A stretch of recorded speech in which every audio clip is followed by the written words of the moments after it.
les Britanniques ont décidé de ne plus se mentir. L'espoir d'une réconciliation entre Harry, William et leurs épouses Meghan Markle et Kate Middleton s'est réduit à peau de chagrin au fil du temps. Ce n'est pourtant pas faute d'avoir tenté de recoller les morceaux du côté des Cambridge. Mais les incessantes attaques de Meghan et Harry à l'encontre de la famille royale britannique ont fini par avoir raison de leur patience.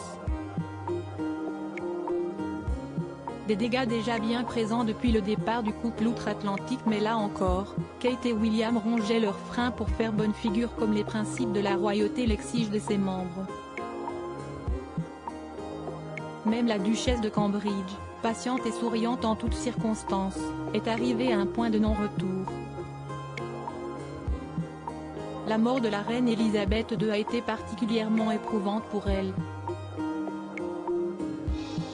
En plus de gérer le deuil et l'absence de celle avec qui elle avait tissé des liens très forts depuis son entrée au sein de la famille, Kate Middleton a dû jouer la comédie.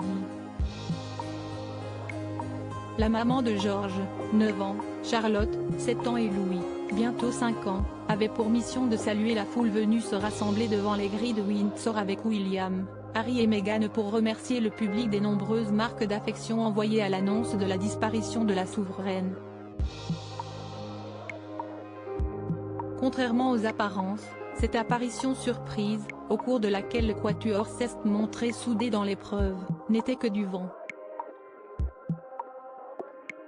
Kate Middleton aurait même qualifié cette sortie d'effort insoutenable d'après les propos d'un proche dans un nouveau livre sur la guerre des Windsor à paraître, dont le Daily Mail dévoile les bonnes feuilles. Cette colère remonte au mois de septembre dernier, soit bien avant la diffusion du documentaire Netflix Harry et Meghan et la publication des mémoires du prince Harry. On n'ose pas imaginer l'accueil que le couple réservera à Meghan et Harry si ces derniers confirment leur présence au couronnement de Charles III. Harry et Meghan, les rois du suspens. Les doutes persistaient jusqu'à ce que le porte-parole de Meghan et Harry ne confirme qu'il avait bien reçu leur invitation au couronnement.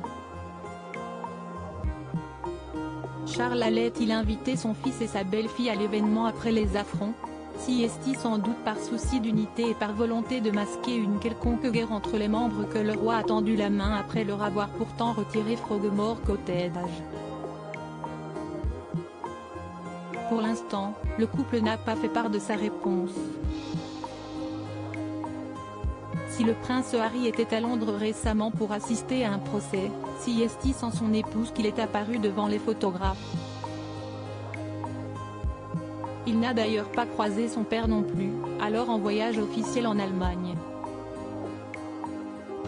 Ont-ils déjà fait part de leur réponse sans que celle-ci ne soit rendue publique ou attendent-ils le dernier moment pour la donner?